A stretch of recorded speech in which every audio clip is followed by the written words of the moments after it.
The terrifying Palantir rabbit hole, bro. Oompaville, he's super awesome. He's hilarious.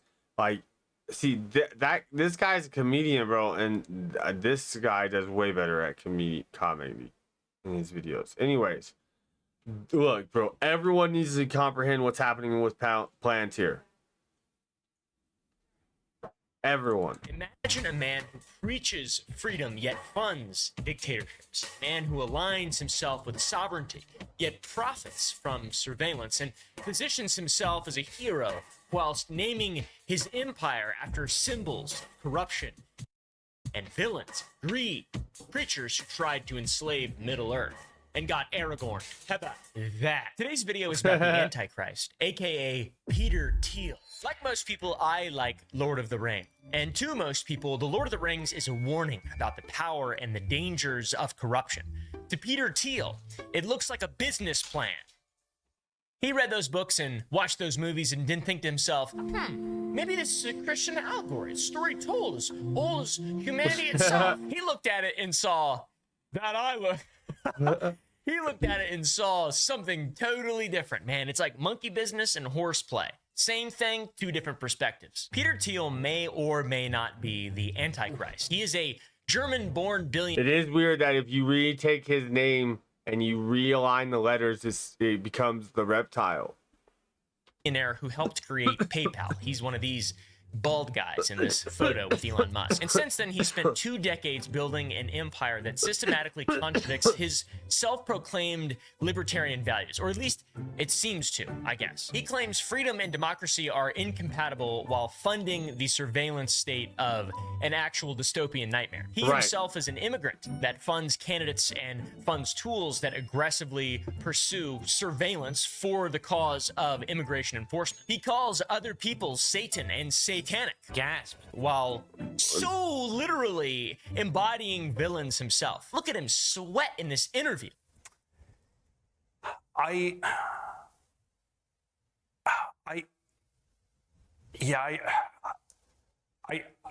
don't think that What the fuck, bro? Dude looks like he about to have an aneurysm, bro. Look at the veins popping out of the side of his head, bro. Like, dude look like he under duress, bro. Like he trying to do the whole I'm being kidnapped, but with his eyes.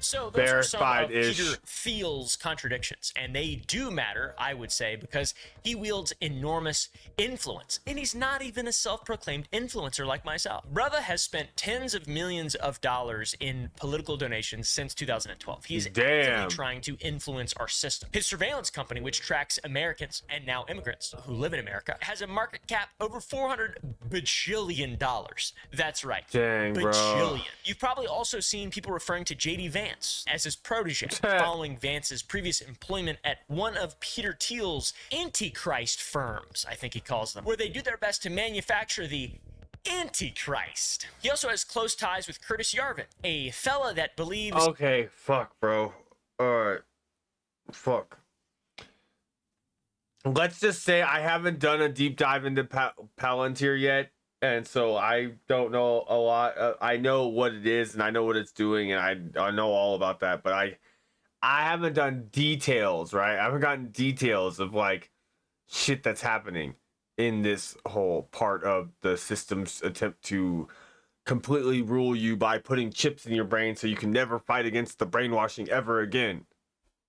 A CEO dictator should rule the United States of America. Now, I'm not saying they not like us, but whoa, dude. That makes a lot of sense right there. That really does, man. Come on, man. What the fuck? To start with contradictions, I would say one of the most glaring contradictions sits at the center of Thiel's business empire. Right between his two eggs, there's the sausage. It's glossy, it's sweaty, It's shiny and it's glaring, and it is quite a contradiction. You see, in 2003, Peter Thiel co-founded Palantir Technologies with $2 million in CIA seed money, which is What? the best kind of seed money. And what I'm trying to find out is how the f do you get CIA seed money? I'm not a big fan of the CIA, as you can tell by the videos on my channel. But before we get to the CIA seed money, let's lay some groundwork for Palantir. What up, Jason? Palantir derives its name from the world of the Lord of the Rings, created by J.R.R. Tolkien. In that world of elves, dwarves, magic, and monsters are indestructible crystal scrying stones or spheres that are used by characters to communicate over long distances and observe events from across Middle-earth. They're essentially fantasy spyware. In Tolkien's work, the Palantiri corrupt nearly everyone who uses them. And Saruman used one of the Palantiri to spy on Sauron, but it was used by Sauron to corrupt Saruman by preying on his desire for power until Saruman eventually joined. Me, Red. You got me scared. Sauron. That's what, like, the... Dude, nah, bro. Like, I can't, like, everyone has to help everyone by helping themselves. That's how I help you. I help you by helping you make sure you help yourself. And trust me, look, this video just started, bro. The rabbit hole on this one is about to get deep. First 3 books are. Okay, guys, come on, catch up, keep up, let's go. So yes, this is the deliberate name that was chosen for the company that Peter Thiel founded. It is a bit on the nose, I would say, to name your company after a device that is used to spy on cities, armies. Right, yeah. The ontology power operating system for the modern enterprise. Wield the ontology, build scalable, sophisticated work. Bob. Palantir founded, powered by the ontology. Heroes and villains in the fantasy world J.R.R. Tolkien created. It's kind of an odd dog whistle. It's not a dog whistle. I don't like dog whistles. They hurt my dog's ears. Even an information security expert at Orca Security, one of the top companies in the cloud and information security industry, which I know all about because I have like 9 degrees from a network security. I don't have 9 degrees. I have 1 associate's degree in network security and had some qualifications. So I know a little bit. I don't know anything about it anymore. I've fallen off so hard, dude. This motherfucker said, I bet I've you do always thought videos Palantir now. was the most foolish name for a company. Because in Lord of the Rings, the Palantir is corrupted. That's the very definition of it, guys. It's kind of saying. That being said, it makes sense why the CIA would Just want to do a help dab get this and thing you'll off be the okay. ground through its seed InQtel funding. Good reminder. The Hey, good reminder. I'm going to do a dab as well. IQT is an investment firm established. Look, I'm not saying everyone needs to smoke weed. You don't have to smoke weed. I smoke weed for a medical reason called I'm an empath and I feel everybody's energy 100% and I don't want to have to do that all the time. And so it helps ease that ability that I have into making it much more comfortable. So that way I can actually deal with society. My bad. The bling bling coming off of my ears, bro. By the CIA back in 1999.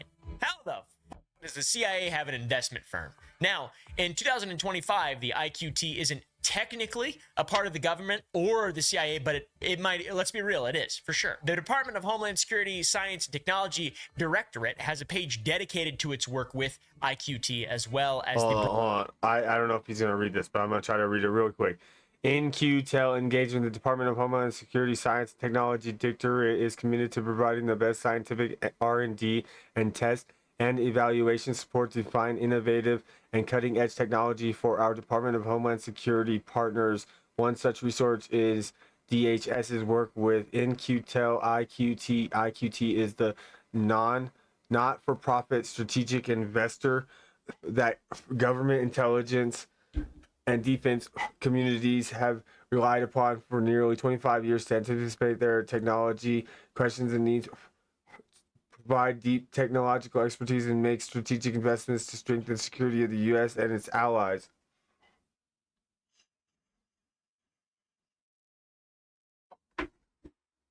SD joined the IQT model as a full member in 2009, collaborated. I tried. I tried to fucking do it at the same time. That didn't work out too long. I didn't even make it through one sentence. Providing cutting edge technology created nearly 25 years ago. IQT helps. Dude, this shit was created 25 years ago, bro. IQT helps the federal government counter the mounting issue of declining government R&D budgets and takes advantage of the growing private sector spending and emerging technology developments by startup companies. The government needed to tap into the emerging technology stream, and IQT was founded to comprehend and identify technology and startup and venture capital community that could help the federal government. Did I fucking read that right, bro? Did that say they created a thing to spy on startup companies to steal the technology for the use of the federal government?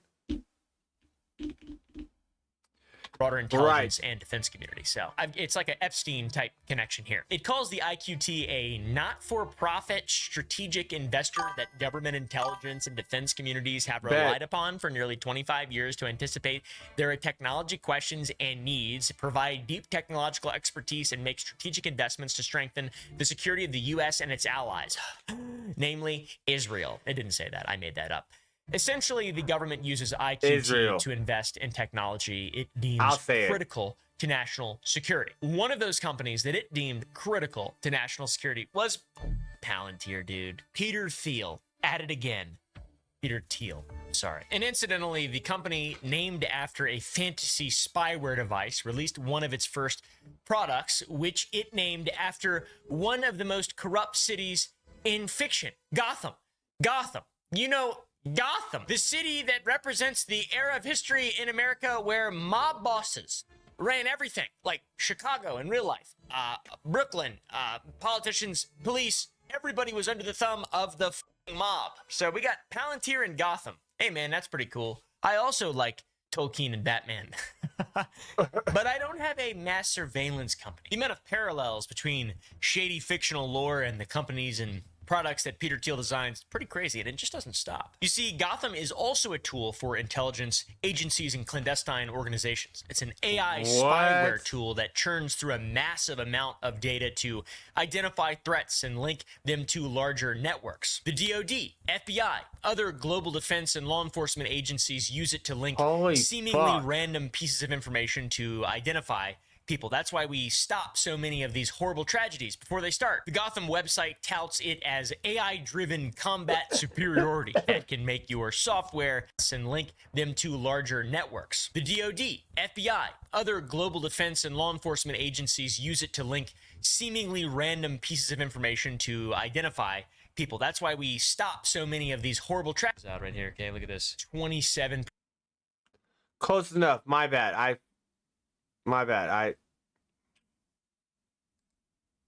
Defense and law enforcement agencies use it to link seemingly random pieces of information to identify.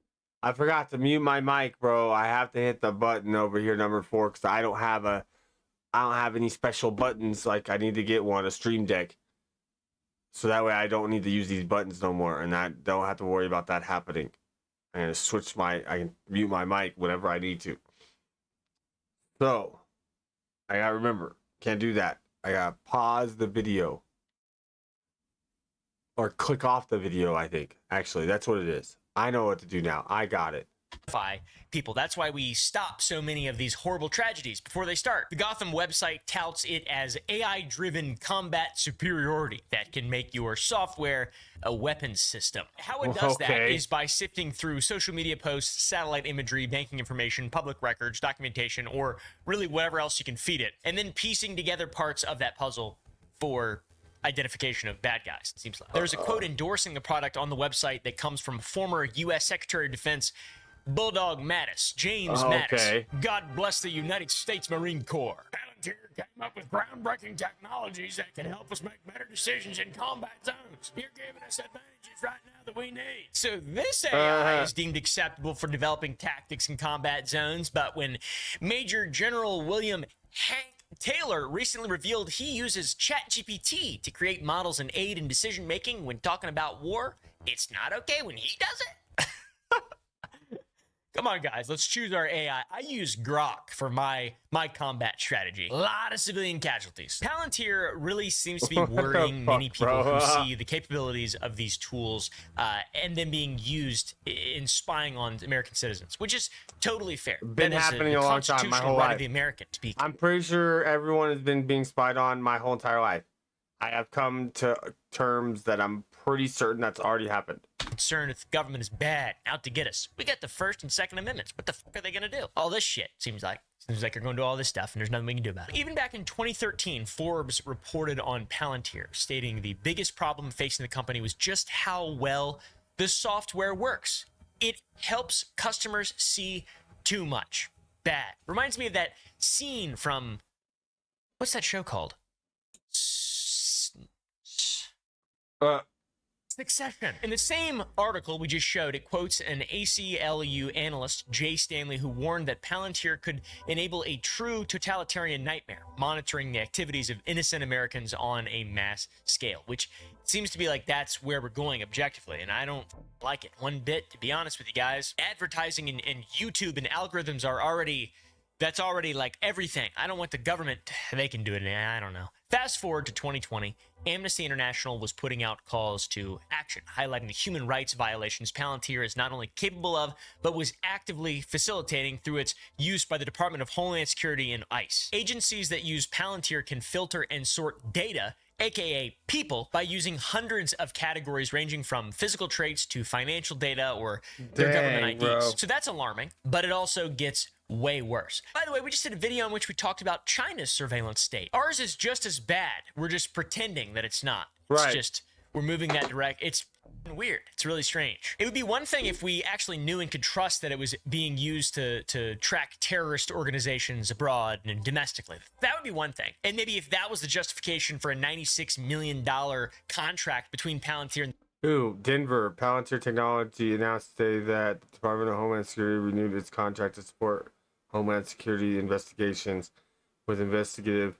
case management software. The contract is worth, holy the shit. Department of Homeland Security. Now, Palantir also got a $30 million contract from ICE. ICE and Palantir's Dang, what? relationship goes back to the Obama administration in 2014 when they Dang. developed Falcon, which was a service to help them analyze data and communicate. But Palantir was subject to controversy in 2019 when documents from 2017 revealed an ICE initiative to target unaccompanied children and their families through the use of Palantir services with ICE. Now, what makes them What? magically able Unaccompanied to aliens, spy yeah. on undocumented immigrants?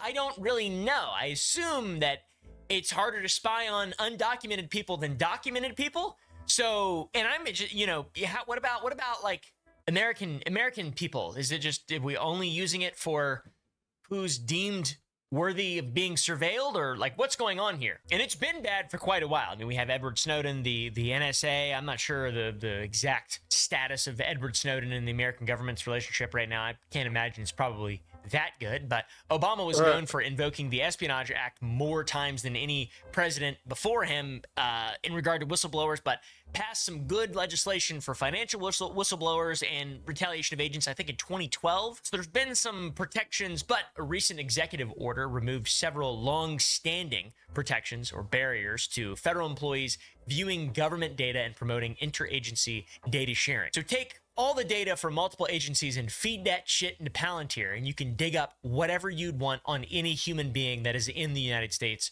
right now. You'd essentially have a master list of personal information on all Americans, as the New York Times put it, which that's really scary. I mean, I don't have anything to hide, to be honest. I pay my taxes, and I do all the stuff you're supposed to do, and all my firearms are legal. They actually are. That's not something I joke about. And I'd be willing to do the time if I committed the crime. I wouldn't. I'd be like, please. A $10 billion contract was recently signed with the Army for the next 10 years. And while you may think, that's the Army, they operate on foreign soil, not domestic like the National Guard or the FBI. You'd be both right and wrong. The National Guard operates in two capacities. State-based military force operating under the direction of state governors. We mentioned it in our Ruby Ridge video, but that was the militia capacity of the National Guard. They can also be mobilized federally by the president during events like national disasters, hurricanes, the California wildfires, or even public health crises like COVID-19. The National Guard can be mobilized to help or to clean up the streets of Gotham or Chicago or whatever. So yeah, the National Guard can be mobilized at the state level with federal funding under Title 32, which is an incredibly long and convoluted title, but in short, it allows guardsmen to serve the nation while answering to their governor. So it's like this, I don't know. The National Guard could also just be federalized, meaning that the president could activate them at the federal level to repel an invasion or suppress a rebellion. And that's all done under Title 10. There's an excellent video from Chris Cappy Capilouto on his channel Cappy Army on the deployment of National Guard troops in American cities under the orders of President Trump under Title 10 and how it differs from Title 32. And he outlines the potential implications of a move like this. Because behind these domestic deployments is something much bigger. A continental military operation stretching from Los Angeles to Venezuela, one that is aiming to redefine what national security means at home and test just how far federal powers can reach inside the United States. And we've had this year the National Guard deployed to American cities, and the potential of this is a stepping stone to some kind of militarized surveillance of civilians using Palantir's AI tools. It's a real possibility. I don't think it's going to happen. I'm not black-pilled on a lot of stuff. I think that in 20 years, different people will be running everything, and I think the future is bright, and I love my patriots, my fellow men and women, and I think we can, I think everything's going to be fine. I don't think doom and gloom. But the only reason I wanted to talk about this stuff is because I like to educate myself on these things to be aware, not necessarily afraid, but rather aware. Awareness is a great question. Everything around you, always continue to start questioning everything, and you will become a much better human being. And that means learning to not be a human being because you're the universe. According to the FAQ section on the National Guard's website, under What is the Army National Guard? It says, when activated for a federal mission, it is a reserve component of the U.S. Army. So when federalized, the National Guard operates under the Department of Defense. That's where it gets its marching orders, the same as the Army. So what the f does that have to do with Palantir? Well, on July 21st this year, the U.S. Army Public Affairs announced the $10 billion deal with Palantir and explained it in more detail. It's compiling 75 contracts into one, and it can purchase goods and services as needed. So it's like a retainer in a sense. The Army and other DoD agencies have the option to make these purchases, and the reason that I lay this out is because while federalized, the Guard is considered a component of the U.S. Army. A reserve component, for sure, but still a component nonetheless. It is still operating under the DoD, so there are connections that could allow the Guard to access Palantir during their operations in American cities where they've been federalized. We've already mentioned that ICE is using Palantir to arrest undocumented immigrants, and the National Guard deployments are to support ICE as well as protect federal employees and facilities from retaliation and things like that. Title 10 specifically mentions invasion or rebellion as reasons to federalize the Guard, and back in January, an executive order referring to illegal immigration as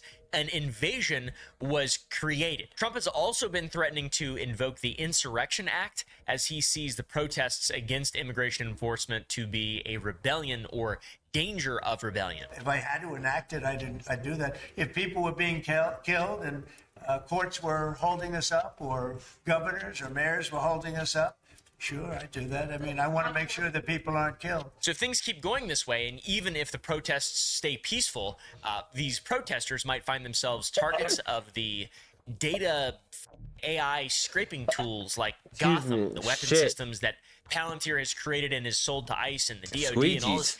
It's pretty freaky. It's pretty freaky that it's just like we're one or two steps always from just total annihilation. Palantir is also already being used for our wonderful police state, NYPD, LAPD, New Orleans Police. Quite a few PDs use Palantir software and technology to identify every city is becoming Gotham. You know, it's kind of what happens when you live in a big old city. There's not really that many great ways to enforce the law, it seems like, because cities kind of suck a little bit. Yeah, you see LA, Skid Row is bad. Another reason to not live in the city, man. Big reason used to be because they got drinking water in there. But now you can just buy smart water. Make you smarter out there. You don't even need to live in the sea, drink water. To a very conspiratorial motherfucker like myself, it might look like the dominoes are being set up Smart water is not good for you, by the way. in such a way that they could lead to a surveillance state, police state, if you will, where American citizens become the targets of the tools being built by the evil spyware, Okay. Palantir.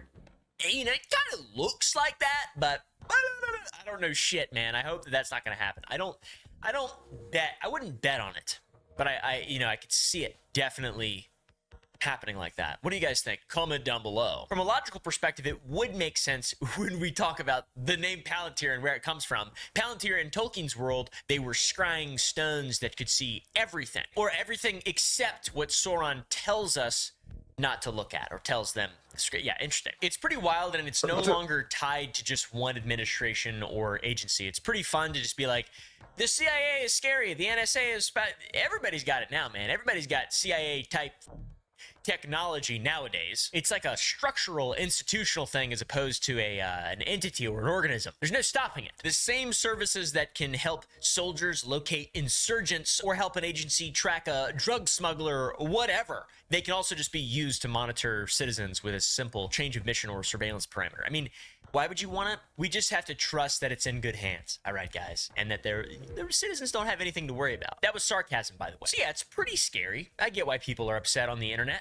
Even Palantir staff have known this and are a little freaked out. Back in 2019, Palantir employees confronted Alex Karp, who is the CEO of Palantir, and literally a villain. And in 2020, the director of privacy and civil liberties at Palantir reportedly said this regarding ICE using their products. It raises legitimate and important questions for us about our complicity in activities that, while lawful, may nonetheless conflict with norms and values that many of us hold. Very evil way to just be like, hey man, we're making evil shit. In 2025, That's right. ex-employees of Palantir are writing open letters condemning the company that they once worked for and other big tech companies for normalizing authoritarianism under the guise of revolution, which has been led by oligarchs, which I don't know what any of those words mean, but sounds scary. And of course, none of those things apply Kinda to bad. Peter Thiel because he is a self-proclaimed libertarian, a political position that seemingly opposes state power. At least that's what I thought growing up, learning about libertarians. Yet, Peter Thiel is behind the building of infrastructure for mass surveillance.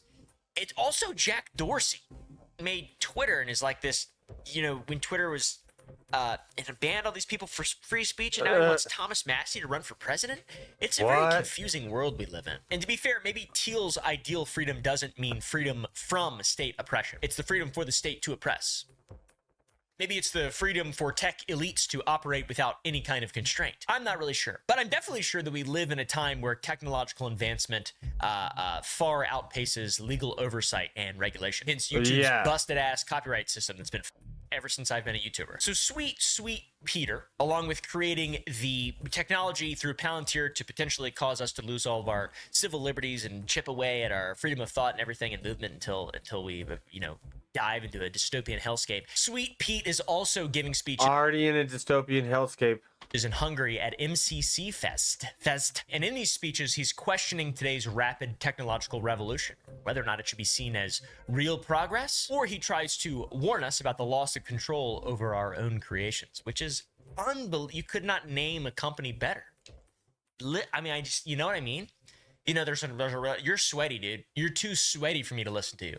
You're sweaty. Hypocrisy seems to be a trait that is built into the core of Peter Thiel, and Palantir is a true example of it. It is insane. There has to be a joke or something that I'm just not getting from researching it, or maybe I'm overlooking it. That's the joke, Caleb. Yes, just that I decided to spy on everyone and create the technology to spy on everyone. I'm really a big-time billionaire and going to create an evil Orwellian dystopian facility. And the biggest, scariest thing about all this is that I'm creating the Antichrist, and also I will lose control over my creations, which I named things from Tolkien's world that literally cause corruption and cause the owner to lose control over their original creation. Until Aragorn comes in and just love Aragorn, dude. He broke his foot. Yeah, lots of different hypocrisy. The ICE stuff, him being an immigrant stuff. I don't know, dude. It seems like there are quite a few career immigrants who are anti-immigration, but it's all tied on how much money they have. Seems like. But Thiel was born in Frankfurt, Germany, or Frankfurt, Germany, a place where people are known to sweat really weird. And kind of autism is built I was born in Germany too. in, I guess, in Germany. And Peter came over to the U.S. as a child with his family. And of course, he was not a billionaire Munich, Germany, for me. as a baby, but when he did have his billionaire riches, he used that to get a third citizenship in New Zealand, which is a place that a lot of people, really rich people, get citizenships. And it's I was born on a United States military base, so I'm still part of the United States, but I was born in Germany. It's different. He was born in Germany. been sort of controversial, so controversial to the point the New Zealand government had to address Peter Thiel's citizenship. They put out a 145-page release, including a summary of his citizenship application from June 22nd, 2011, along with additional documents that he provided and they provided. And on the surface, it didn't look like there was anything about Peter Thiel that seemed like he should be considered as a candidate for citizenship, aside from his vast wealth. You can check if you would qualify for citizenship in New Zealand on New Zealand's government website. They have a little test. They require that you have been living as a New Zealand resident for 5 years, during which time you have spent 240 days a year in New Zealand, or 1,350 days across all 5 years. And after that time, you intend to keep living there when the citizenship is granted. He received a permanent residence there in 2007, but spent 12 days there over 5 years. So that's about how many days that I've spent in Commercial.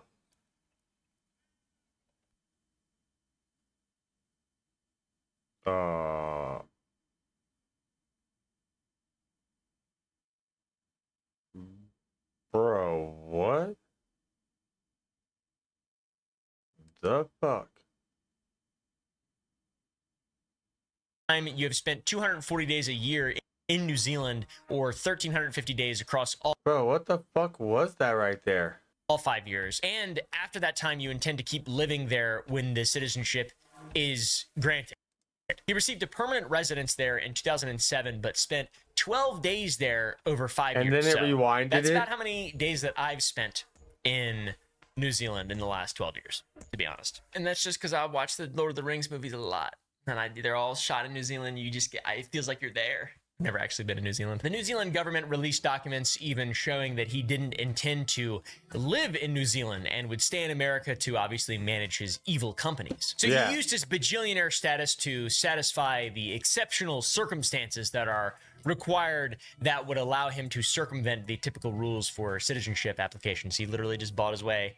He bought his way in, which is interesting. It's very controversial. Peter specifically cited his co-founding of PayPal and his investment in Facebook as the first outside investor as an example of his entrepreneurial skills and why New Zealand might want him.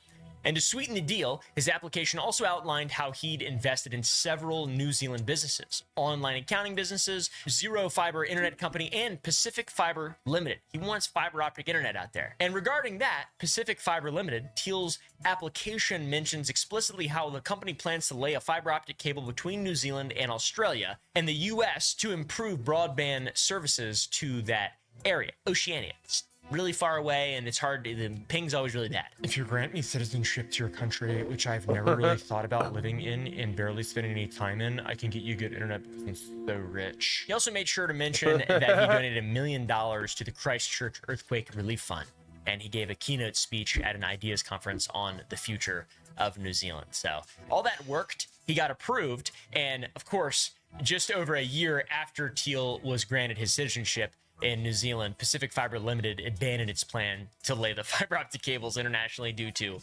insufficient investment. Maybe if only they knew a billionaire. Maybe if only they knew a billionaire. I don't know. Maybe if I knew a billionaire, I'd be asking him for money all the time, dude. I'd be like, hey, can you let me hold 100? Let me hold 100. But like your 100, not my 100. It's like if I gave you $100 right now, that'd be like, how much money do I have in my bank account right now? I think I have $984. Let me hold 100, PD. And like by that I mean 10% of your motherfucking wealth. Aside from our outside perspective, the people of New Zealand seemingly despised him for essentially making duty-free citizenship available for sale. Well, he's not even prepared to live here. Why is he a citizen, you know? Do you think he should be allowed to keep his citizenship? No, it should be revoked. When roughly 30,000 people apply for citizenship in New Zealand every year who would actually, live there and appreciate living there and like, contribute to the local societies, take jobs and things like that. It's kind of off-putting, really. So anyways, why the f does he want to live there? And what did he do once he became a citizen of New Zealand? He took advantage of it immediately. One of Thiel's investment firms, it's called Valar, hide money. Yes, Valar, named after the gods in the Lord of the Rings universe that live in Valinor, the Blessed Lands. It partnered with the New Zealand Venture Investment Fund, a taxpayer-funded investment arm of the New Zealand government, to create the Valar Ventures Fund.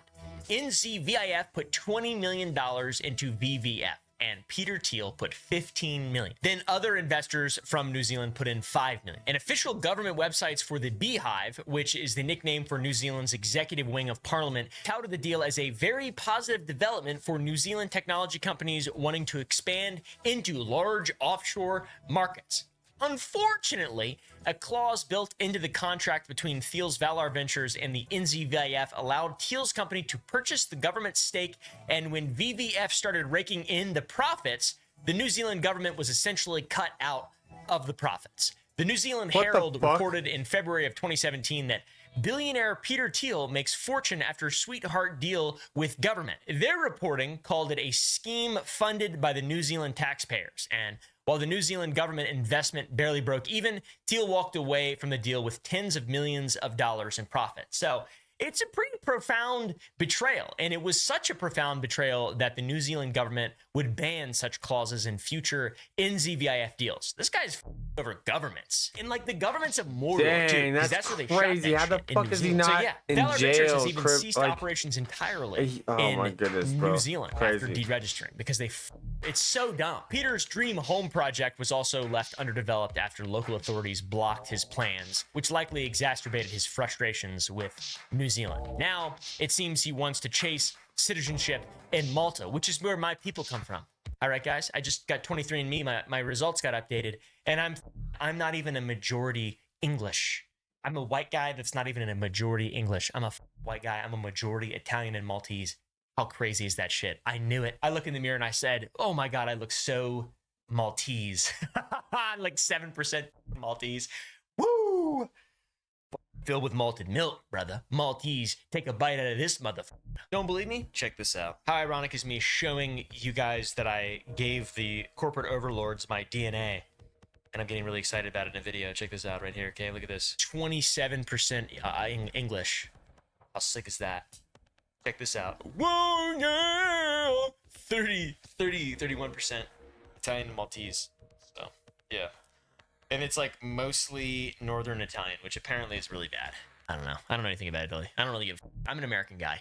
I live in Texas. I'm American. Okay. Peter's been doing the same shit with my Maltese brothers, though. Okay, guys. He's refusing to actually be present there and live in the country where he wants citizenship, and his residence is listed on Airbnb for $185 a night, despite the government prohibiting applicants from renting out their residence during pending applications. So I have no idea what's going on. And despite coming to America from Germany, gaining citizenship in New Zealand, and seemingly pursuing another notch in his immigration belt in Malta, Peter Thiel has become a significant funder and supporter of anti-immigration politics and technology used to enforce it. And whatever the you think about that, it is just another tool to strip the civil liberties away from the citizens of the United States of America. And you're not going to convince me otherwise. All right, guys, that's what I believe. Okay. I think all this bullshit, post 9/11 bullshit, is rotten and evil and bad and wrong. Okay? I don't care if it stops like 1% of crime. He's very involved in politics as well. Donated $15 million to J.D. Vance's Ohio Senate campaign, which is the largest ever given to a single candidate, which is insane, dude. Why is that even a thing? You can just give people, you can just give a guy $15 million. What is he going to do? Make you mad? No, of course he's not. That's how American politics works. You just give people money and they're just like, all right, yeah. Oh yeah, okay, yeah, I'll act on behalf of a foreign agent. Right? What the fuck? That sounds good, yeah. How about instead of sending money to areas that actually deserve it in America, we send it to somewhere to kill people? What? Also, Mr. Peter, ever the man in touch with the needs of the everyday American people, spoke on the financial hardships currently facing the lower and middle classes in an interview with Barry Weiss. He discussed the impact of inflation on both grocery prices and rent, with a particular focus on rent and real estate. And there's a way you could talk about inflation in terms of, the prices of eggs or groceries. But that's not that big a cost item, even for lower middle class people. Yes, the it is. really big cost item is the rent. He says he doesn't want to blame it all on immigration, but notes that adding more people to the mix without building new homes due to zoning laws, regulations, and restrictions is what raises prices. And again, I don't want to blame it all on immigration, but if you just add more people to the mix, and you're not allowed to build new houses because of zoning laws, or it's too expensive, or it's too regulated and restricted, then the prices go up a lot. And shockingly, he continues this thought by talking about how this leads to an incredible wealth transfer from the lower middle class to the upper class and landlords. And it's this incredible wealth transfer. Yeah, okay. You're right, Peter Thiel. Yeah. You talking about that like it's a bad thing and are also literally a person directly profiting from it? What the Right, that is not even on, you can't even say like, like, oh, he gotcha'd himself. He said he doesn't like Xbox games and he's selling an Xbox game. No, it's like the very fundamental concept of it. He's that guy. He's literally that guy. He and his company cut out Right. the New Zealand government in a profitable deal where they amassed millions while taxpayer-funded investor groups were left completely hanging over citizens of a country. I don't really want to hear about regulations and restrictions on development from a guy like that. We really need to just figure out how to make people sweat less. Yeah, you do. I'm struggling to find a logical consistency or a principled bone in this motherfucker's body. I mean, you can't be the surveillance guy and also the libertarian billionaire guy. You can't be both those things. You just can't. Maybe to a idiot, or maybe I'm missing something. Maybe I'm the idiot because I'm like, well, that doesn't make any sense. Am I the only one? No, I'm definitely not. But Yeah, I feel like I am. You're not the only one. I'm right here with you. Just no one knows who I am compared to you, right? I'm right here with you. It makes a lot of sense, actually, because the system of mental control is attempting to further push the narrative of attempting to get you to force yourself into mental enslavement. Like, it's forcing you into you deciding to take on mental enslavement and thinking that you want it. You have to comprehend the system's trying to get you to want your own enslavement.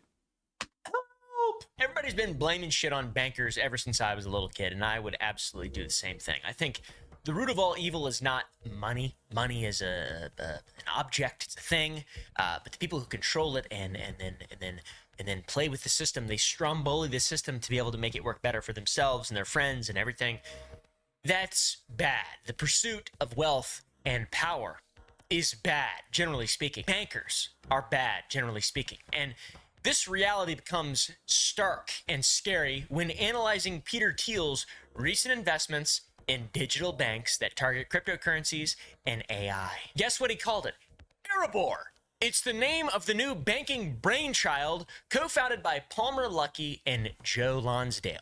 Lonsdale is also a co-founder of Palantir, and Palmer Luckey is a founder at the defense technology development company Anduril. And this guy, Palmer Luckey, by the way, created the Oculus, and he's this like, oh, wacky, zany, I got a long beard, and I got a statue of myself at my house, and I like to look in the mirror and jack off onto the mirror like Kali Muscle. I don't know if that's actually what he says. I just thought that'd be funny. I know he absolutely loves Israel. Everything is named after pieces of Tolkien's universe. We mentioned Palantir. Anduril is named after something less ominous, way less ominous. Anduril is the name of Aragorn's sword, the reforged Narsil that Isildur used to cut the One Ring from Sauron's hand. So that's pretty cool in basis, right, guys? Anduril has manufactured what they call Roadrunner, which is an autonomous missile delivery system that goes meh, meh. It doesn't do that. It's a delivery system that can return to base if it's intact. They also have an autonomous air vehicle they call Fury, and an AI-powered attack drone called Bolt, and a lot more offensive military technologies. And they have the China 2027 plan, the idea that something's going to happen by 2027. You don't want to be left behind in the dust. I think the DoD has a 2027 plan. Let's just say I have listening devices in government facilities. I don't. That's a joke. That might actually get me in trouble. That's funny. I don't. I swear, I have no listening devices in government facilities. I just make mobile games and YouTube videos. Oh, Anduril has also erected a network consisting of hundreds of autonomous surveillance towers at the border. And these fellows are coming together to make a crypto bro bank. And it's not coincidentally named after something as well from Tolkien's universe. All right, guys. What is Erebor in Middle-earth? Erebor is a mountain where Smaug, the dragon, kills all the dwarves who lived there. What are you eating right now? I personally would love to put all of my money in an institution named after a place famous for its money's original owners all being killed violently, and then that money being co-opted by Smaug. Who's Smaug? I assume the sweaty guy and the guy with the cool beard. Or sorry, the guy with the cool beard and the sweaty guy. Now, Peter Thiel's connection to this bank isn't only through his association with Joe Lonsdale. Thiel's Founders Fund, among others, put up $250 million in capital to back Erebor in July 2025. But Aaron Gleason, the Founders Fund chief communications officer, told Wired that Thiel was not involved in the deal. So I have no idea. I just like to imagine that he's involved in everything evil that's Middle-earth adjacent. The attorney for Erebor, Adam Cohen, also didn't comment, but remember that guy's name. Remember that guy's name. The bank received conditional approval from Jonathan V. Gould, the comptroller of the currency at Trump's office of the comptroller of the currency on October 15th, just 4 months after filing. And this is notable because reportedly in an investor memo, Palmer Luckey said that because of his political network and the bank's close ties with regulators, he expected they could get approval within 6 months of its application submission. So this political network stems from Luckey's financial contributions to many Republican candidates and parties in 2024, but it's also more interconnected than that. The June 11th, 2025 application to Erebor sent to the Office of the Comptroller of the Currency was signed by a lawyer working at the law firm. This is crazy. I can't get it to turn. I can't turn on my headset. LLP. Fellow by the name of Adam J. Cohen. Now, how the for one, is that an actual law firm? These are just made up shit. No offense to any ARPs or Skaddens out there. And the letter sent from the Office of the Comptroller of the Currency to Erebor's lawyer team at Skadden and the boys announcing their conditional approval, Adam J. Cohen's name isn't anywhere to be found. Instead, it's addressed to a different lawyer, Wendy M. Goldberg. So where did Adam Cohen go? We'll get to it. On July 30th, 2025, roughly a month and a half after working on Erebor's application and 2.5 months before its approval, old Adam made a career move. Where did he go? You guessed it! Under the mountain with all the gold in it! He was named chief counsel to the Office of the Comptroller of Currency and would assume his role on August 11th, 2020. It's very annoying, this whole dealing with the whole headset can't turn up the volume because it will reverb into the microphone for some reason, even though I have all the settings set to where that shouldn't do that. Like, it shouldn't even be able to hear me snap my fingers over here.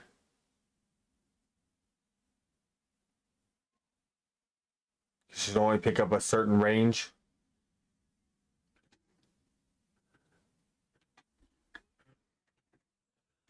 Comptroller Jonathan V. Gould had this to say about Adams' addition to their team. Adams' unparalleled background in banking, law, and regulation, together with his depth of hands-on experience working on financial services and matters as a regulator, in-house general counsel, and external advisor, bring tremendous value to the OCC. Adding a seasoned professional of Adams' caliber to the OCC's executive committee strengthens the agency's efforts to ensure a safe and sound federal banking system, improve bank supervision and regulation, and embrace evil innovation and promote fair access to financial services. Whoops.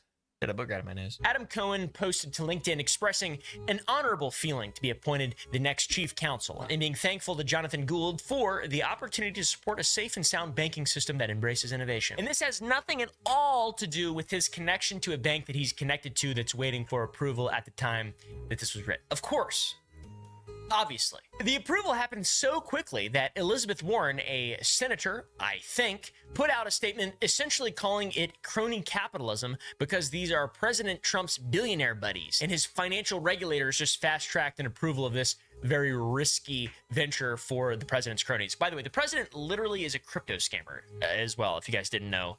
If you didn't know that, there's just like, it's pretty crazy the world we're living in right now. And it's insane to say that that's bad, that that's like in any way political. How is that good in anyone's mind? Yeah, I like it when they rug pull me. I kind of like it. I kind of like it when they rug pull me.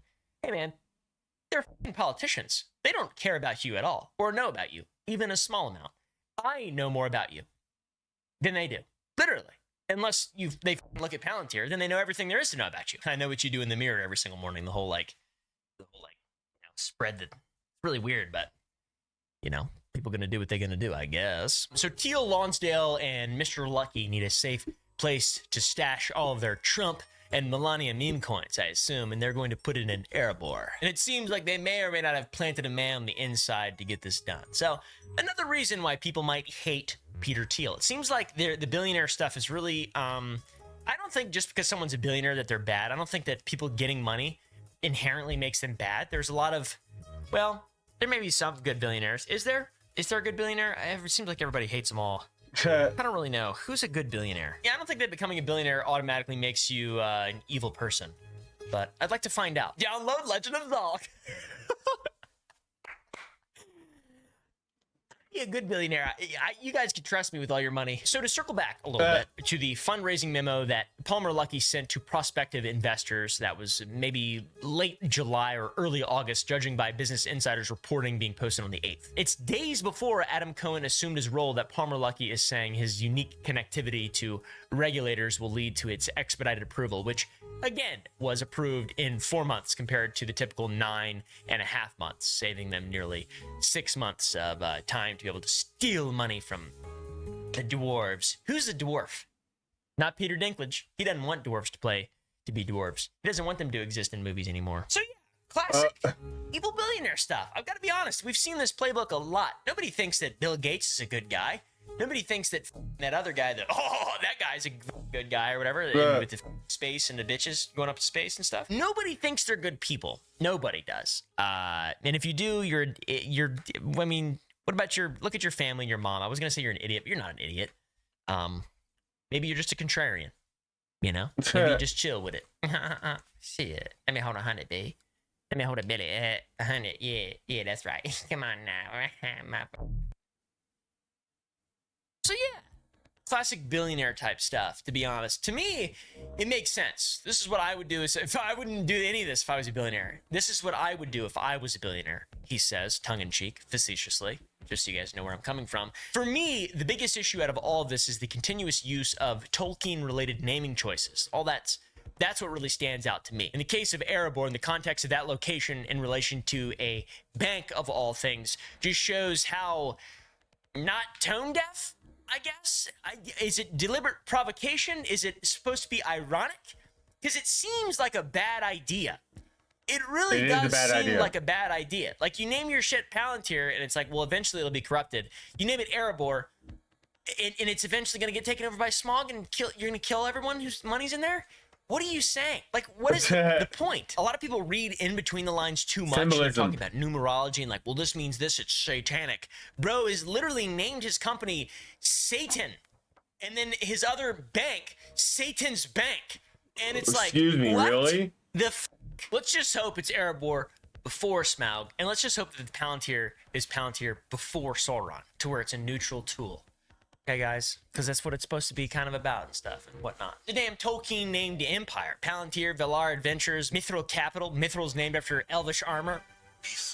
Rivendell 1 and Limbus Capital. Welcome to Rivendell. They held Thiel's shares in Facebook and are named after an elvish city and elvish bread. It's all very strange and easy to become quite conspiratorial over. If you're looking for a conspiracy, consider J.D. Vance for a moment. Thiel's former employee at Mithril, who received $15 million in campaign funds from Thiel and subsequently created a venture capital fund called Narya Capital with Thiel's funding. Narya is the name of one of 3 elvish rings of power that Sauron could control when he possessed the One Ring, because all rings were enslaved to Sauron's One Ring to rule them all. So, the vice president is a sleeper agent for Thiel waiting to be activated. Maybe. Allegedly. I don't know. This is where things get really interesting. Because I'm asking the questions, well, hopefully he means this and this and this. We know what he means. He's talked about it. He's read the trilogy over 10 times. And despite Peter Thiel's obsession with him. It's scary, his interpretation of it's I mean, I don't know what Tolkien meant, to be honest, but it's generally believed that not what motherfucker interpreted from it. Generally, it's understood that Tolkien was shaped by World War I and World War II. He was born in 1892, making him 22 years old when World War I took off. He even served in the British Army fighting at the Battle of Somme. He was 47 years old at the beginning of World War II, but didn't serve in that war. But he was able to see how both of those wars reshaped the world at home and on the front lines. He was a critic of technology and warfare with famous quotes outlining his grim vision of what the future would hold. He said, "Well, the first war of the machines seems to be drawing to its final inconclusive chapter, leaving, alas, everyone the poorer, many bereaved or maimed, and millions dead, and only one thing triumphant, the machines. As the servants of the machines are becoming a privileged class, the machines are going to be enormously more powerful." He's quite literally, in Tolkien speak, describing the military-industrial complex that we have now 80 years of evidence of its existence. In The Lord of the Rings, in Tolkien's universe, it's Sauron and Saruman, after his fall, who fuel the engines of war. Saruman cuts down his forests and his tower becomes the center of the Uruk-hai's military productions. And at the siege of Minas Tirith, Sauron's forces use siege towers and a massive battering ram named Grond to breach the fortress walls of the city. Based on Peter Thiel's company Palantir's tech developments and military contracts, as well as his association with Palmer Luckey of the defense contractor Anduril, it seems that in spite of being a fan of Tolkien's work, he's not really a fan of Tolkien's message, which is like the opposite. Based on evidence, no, dude, Tolkien was into the war, man. He really liked Sauron. That was like his whole thing was the military-industrial complex. He loved it. And Aragorn, when he cut that big mouth guy's head off, he did not like that at all. He didn't write that in there. That was just, whatever. Hold on. Hello? Obviously, I'm not the first person ever in the world of all time to make note of this contrast. For example, a commentary article from Washington Stand written by S.A. McCarthy back in June called Thiel out for his seeming alignment with the villains rather than the heroes of the story. He said, "Thiel's worldview is at odds with the Christian values Tolkien espoused and elucidated in the books that the Silicon Valley Titan claims to love so much. In fact, Thiel's philosophy has far more in common with that of Sauron or Saruman, the Luciferian villains of The Lord of the Rings, than with that of any of Tolkien's heroes, especially not the elves." So yeah, I mean, it seems pretty obvious. It just seems like it's too obvious, though. But this involvement of Christian religious elements will be important later, too. Specifically, the association of Thiel with the villains, and the villains being tied to the devil in Christian religion. That's Most crazy. people know I didn't know about it the was Lord tied of the so Rings, much to the either Lord of the because Rings. they watched the books or read the movies. What many people don't know is that in 1999, 26 years after Tolkien died,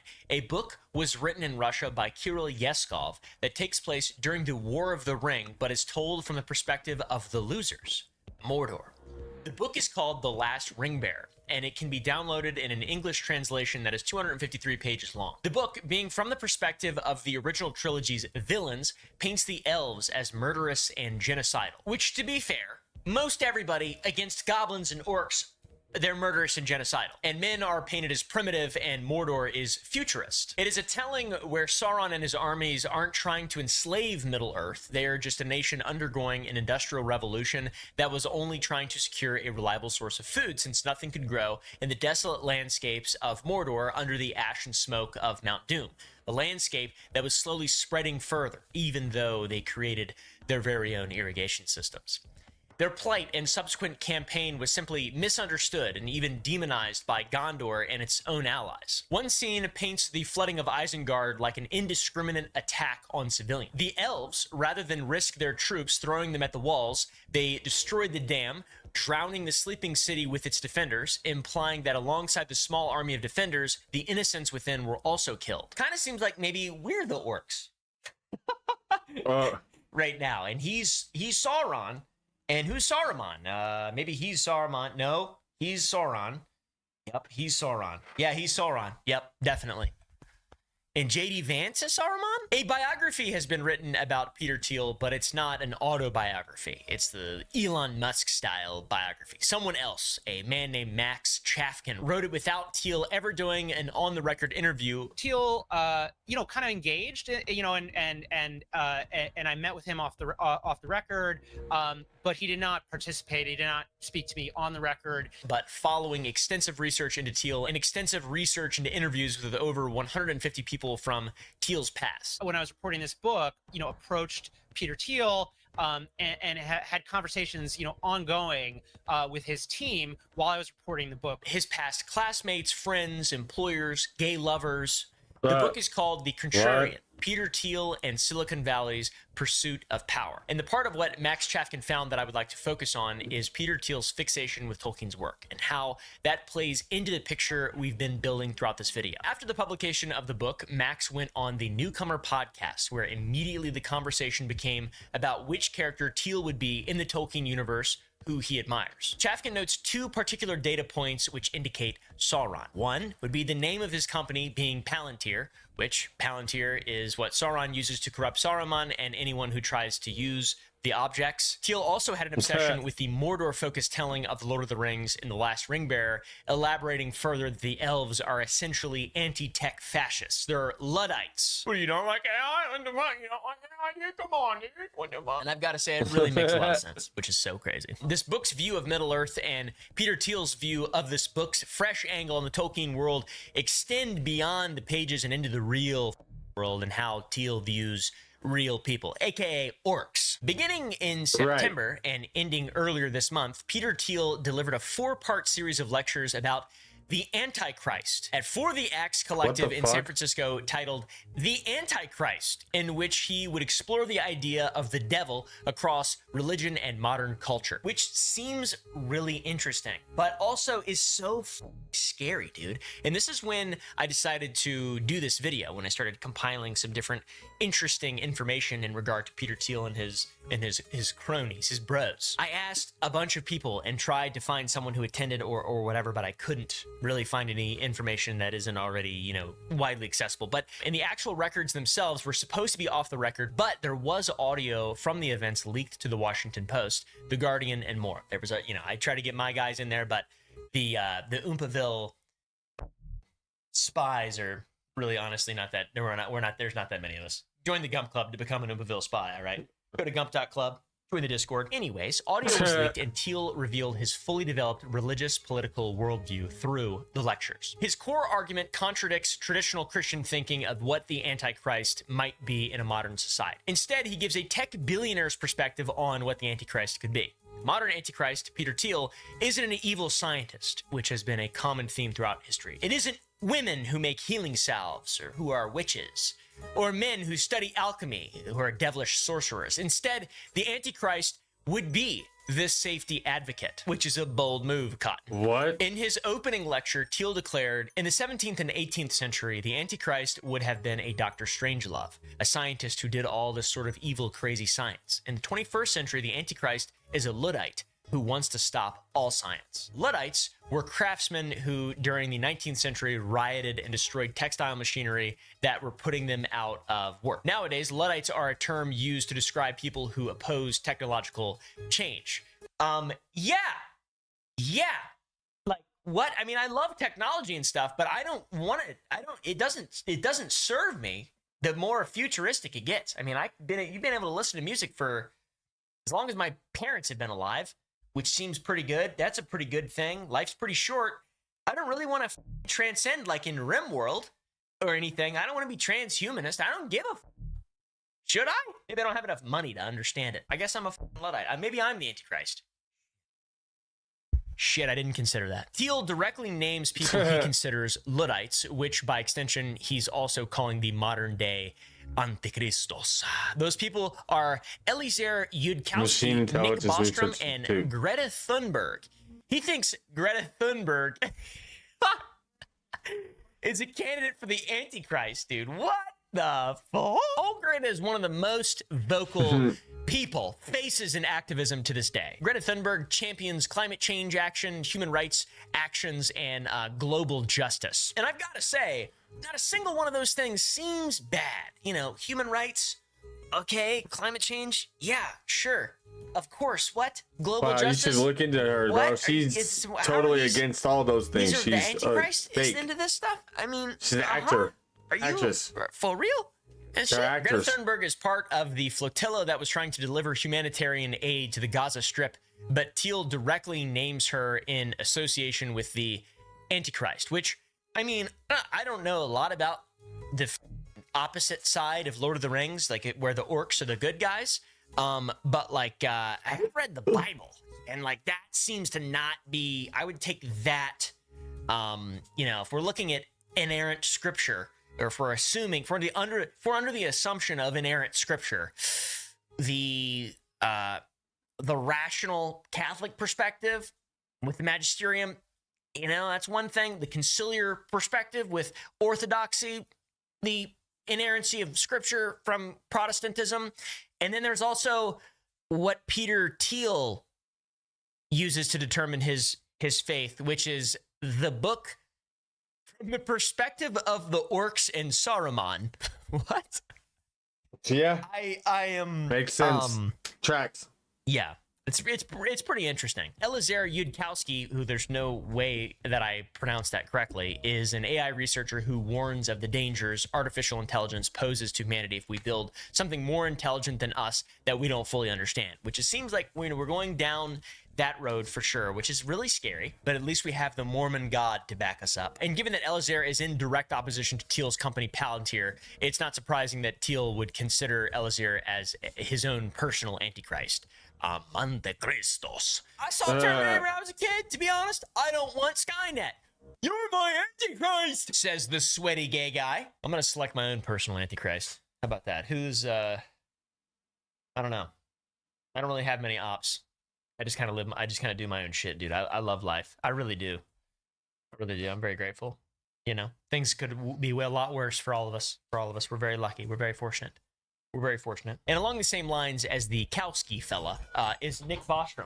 The hell was that? A man that also expresses caution towards AI. He's the founder and director of the Future of Humanity Institute. And even as far back as 10 years ago, Nick was giving lectures focused around what happens when our computers get smarter than we are. He's not exactly anti-AI so much as pro-AI safety, and he's cautious of anything that poses an existential risk to humanity. Once again, I'm trying really hard to see where this is bad, and I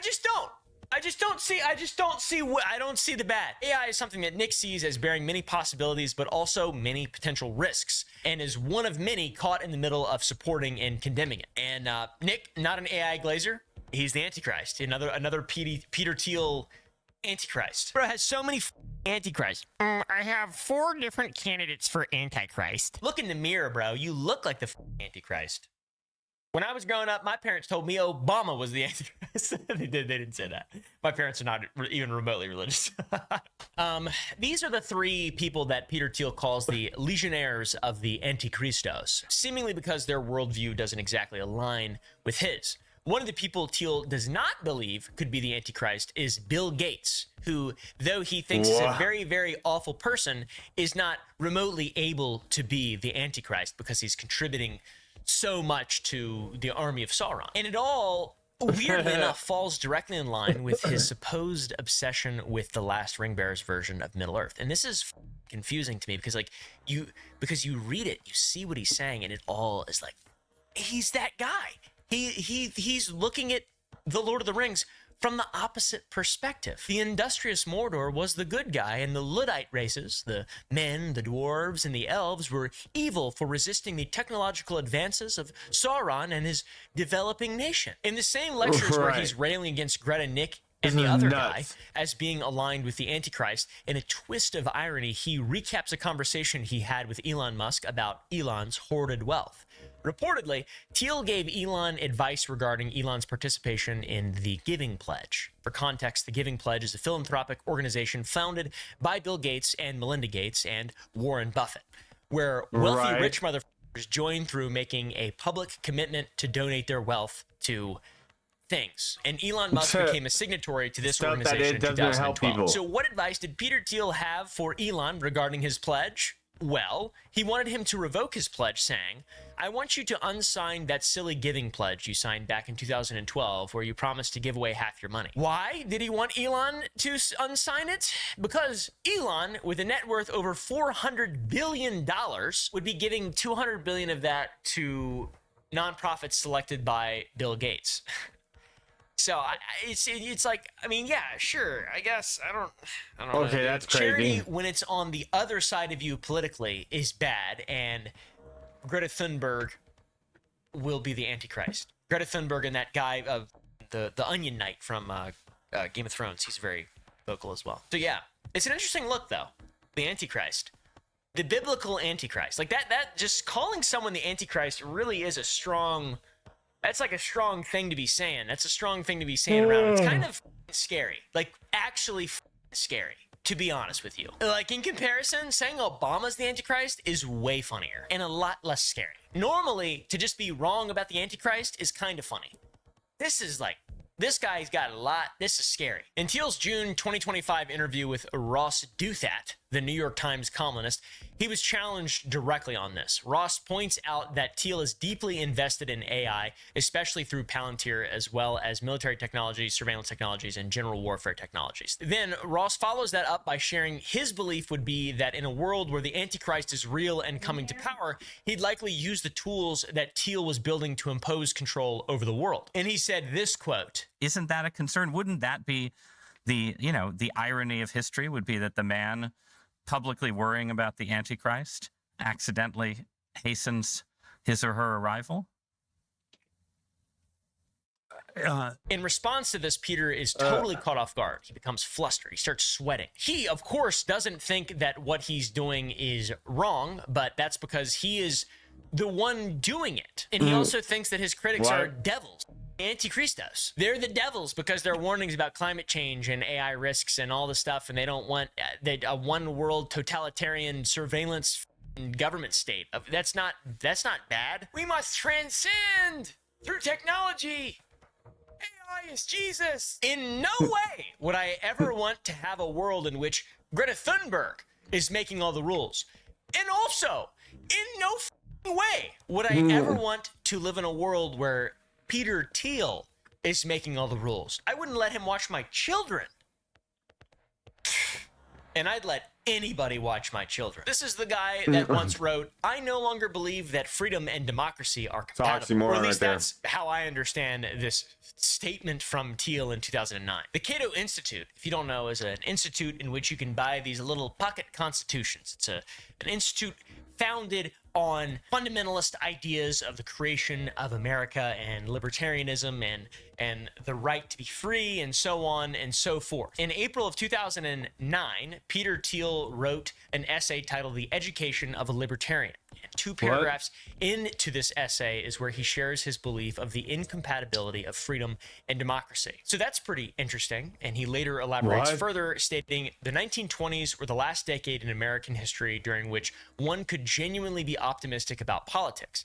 Since 1920, the vast increase in welfare beneficiaries and the extension of the franchise to women, 2 constituencies that are notoriously tough for libertarians, have rendered the notion of capitalist democracy into an oxymoron. So yes, welfare recipients and women are obstacles to... This guy hates women. He's so gay. Those things are obstacles to libertarian politics. This essay wasn't received very well. In fact, this was so poorly received that on May 1st, Thiel wrote a response to the backlash, "Your suffrage isn't a danger. Your other rights are." He's great with titles. But that didn't really address the biggest criticism. He opens saying his essay had been intentionally provocative and that he was not disappointed by the reaction. Rather, he was surprised that the reaction centered around his comments on the gender gap in voting.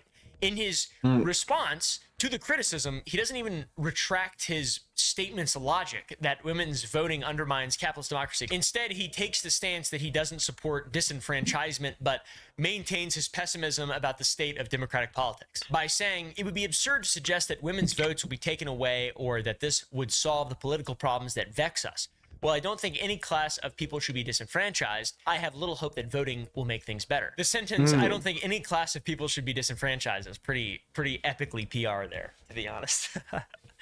You don't think anyone should be disenfranchised. Okay, makes sense. I don't think anyone should be disenfranchised, but I also think that the enfranchisement of women has reduced democracy to an oxymoron. Cut that out of context, all right? His response to me was that taking away their vote wouldn't fix the problem. It's like a genie in the bottle. Once you get that thing out of there and start rubbing on it, there ain't no way to get it back in. What the dude? But what was his proposition to fix the problematic democracy in his original essay? He does not suggest reforming democracy, but rather escaping it entirely through technological escape routes. He talks about the founding vision of PayPal was to create a new world currency free from all government control. How about when I used PayPal, I used to get paid by YouTube. They double reported my income 3 years in a row. And I had to literally talk to IRS people and be like, yo, I didn't make this amount of money, okay? Like, not even close. This is twice as much money exactly as to what I made. And luckily, PayPal solved it. But man, that could have fucked me up, man. Escape through cyberspace. If you want to follow the teachings of Mr. Thiel, invest in his companies. I'm gonna have to check that out. All names from Lord of the Rings. But not the Lord of the Rings you know and love, where Aragorn kicking the helmet actually broke his foot. Fun movie fact. The one where Saruman, the orcs, and the Uruk-hai are the good guys. That one. The guy with the big mouth. That guy's a good guy. Also, investing in his cyberspace companies. Aside from that, you can get on a space-bound rocket, maybe find an abandoned oil rig that you can purchase, move somewhere far away and sustain yourself there. Those are the only ways to undo the dangers of society, according to Peter Thiel. So yeah, it seems like the guy might be morally bankrupt. I don't really know, but what's my moral basis? He's a billionaire. I watched Lord of the Rings from the back to the front, not the front or the front to the back, or I don't know. Left to right. He morally bankrupt, and you can find evidence of this from his past. Thiel's former dorm mate at Stanford, Julie Lythcott-Hames, came forward about a shocking conversation she had with Petrie. During their time together at Stanford, she heard a rumor that Thiel had defended apartheid. Apartheid being a system of segregation and racial classifications in South Africa that ended in 1994, but was still the law of the land at the time Thiel and Lythcott-Hames were at Stanford. She found it pretty repugnant that not only a fellow student, but her dorm mate had supported such an oppressive race-based caste system. She had asked him about it, to which he reportedly replied that he believed apartheid was a sound economic system working efficiently and moral issues were irrelevant. So remember in Thiel's 2009 essay on how democracy and freedom are incompatible, he claimed that he had changed radically over the last 2 decades, since 1989, the year that he graduated from Stanford. But honestly, it doesn't sound like he's changed that much. He still believed, or at least espoused, an ideology that was cynical and regarding the freedoms afforded to various groups of people. Pretty anti-democratic and pretty indifferent to justice, I guess. I don't know, dude. Man. They're all criminals. I guess I'm a Luddite. A lot of people believe this shit, though. That fella, Curtis Yarvin, I talked about like 3.5 hours ago. The CEO dictator advocate. Old Kurt is a software engineer and blogger who founded the anti-democratic, non-reactionary movement called Dark Enlightenment, abbreviated NRX. Right. It's like a sex cult. It sounds a bit to me like a recruitment method that Lucien Lachance might use in Oblivion to recruit you to the Dark Brotherhood, to be honest. He also writes under the pseudonym Mencius Moldbug, which is like Grima Wormtongue, in my opinion, from Lord of the Rings, because everything is a Lord of the Rings reference. Yarvin advocates replacing democracy with monarchy or CEO-style dictatorships, viewing elected government as a failed experiment. And his central concepts include the cathedral, a term used to describe intellectual institutions that he believes operate in coordination to run the government, similarly to the church's power in a medieval society. Also, neo-cameralism, which is a state as a company run by a sovereign CEO that is irremovable and has complete authority. Also, RAGE, all caps, which is an abbreviation of retire all government employees, basically just purging the federal bureaucracy. So apparently, according to old Kurt, a CEO monarch at the head of an authoritarian government would solve all of our current problems. The thing is, there are a lot of instances in human history where authoritarian governments become totalitarian. These people should not be having any money, bro. Like the Constitution, people want to... I mean, I don't even know, dude. What kinds of things might our old buddy Curtis Yarvin do if he were to become the CEO of America? In one piece of writing from his pseudonym Mencius Moldbug in 2008, where he envisions a political system for the 21st century, he suggests converting unproductive members of society into biodiesel. He follows that up with a just kidding, but then elaborates on his true goal, a humane alternative to genocide that achieves the same result as mass murder without any of the, moral stigmata that might come with it. To him, this means virtualizing them in permanent solitary confinement that takes place in virtual reality. So just like put their brains in Oculus Rift forever, dude. That is what? Are you kidding me? And all these guys are making this shit. Yeah. Oh man. It is. They're doing that though. Everybody using TikTok too much, being unaware, just being I don't have TikTok. Blasé, yada yada. I watch YouTube video. You're not gonna be breeding, all right? You're not gonna be shooting out babies, and you're not gonna be able to fight back against this type of stuff. Because guess what they're doing? They got like 20 wives each, and they don't even care, dude. And they're just squirting out babies, and they're making a lot of money, and you're just trying to enjoy your life. And you say YOLO while you're in Oculus Rift jacking it.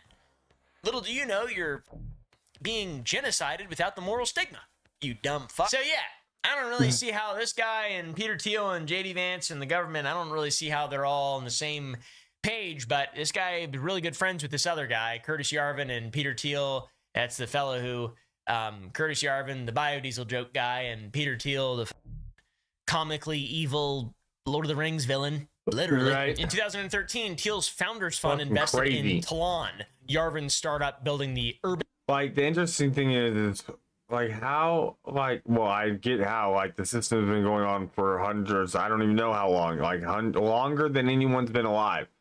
I know that. That's how long it's been going on. Longer than anyone has been alive, or anyone who has known anyone who's been alive within the last 100 years.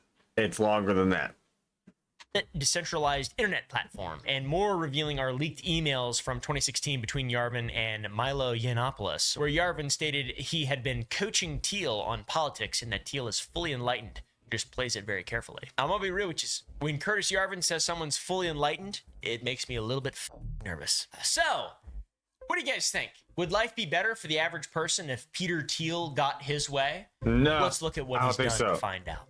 He compares his critics and people who think differently than him to being the Antichrist, language that seeks to invalidate their viewpoints simply through vilification rather than actually trying to disprove them or being able to approach them with any sort of empirical, measurable, historically accurate evidence. He's also creating tools that could be easily abused and enable the creation of a literal Orwellian surveillance state. He's creating tools for military combat superiority, which isn't always a bad thing. Obviously, you have to have a strong military to protect the citizens of the country, but in some instances, it's just could be used domestically, right? That's why everything that he makes, I need to be able to own as well. He's also expressed some pretty oppressive ideology regarding women's suffrage, welfare, and, to be honest, the apartheid. On top of that, he says one thing and does another. And Curtis Yarvin, who is a bad, evil man, it seems, said he's enlightened. So, if you trust Peter Thiel to have your best interests at heart, then I think you might be a idiot. Anyways, thanks for watching. Go to thegump.club. I feel like I should be making technology for a government or something like that. I feel like all this stuff's pretty dumb. Nah, keep doing what you're doing. Hit the like button on my YouTube video. I got Join it. the Discord, guys. Yeah, do all that for me as well. I'm out of here on this one. This is just nuts. Palantir's doing crazy shit. Peter Thiel is nuts. I don't know how he's in power or makes decisions. The system is trying to force you into a one world system where you are chipped in and can no longer fight or argue or even think that you're doing anything against the system, because the system is going to make sure you don't ever think about doing anything against the system ever again, because you're going to have a chip in your head that doesn't allow you to think about doing anything that could go against the system that mentally controls you.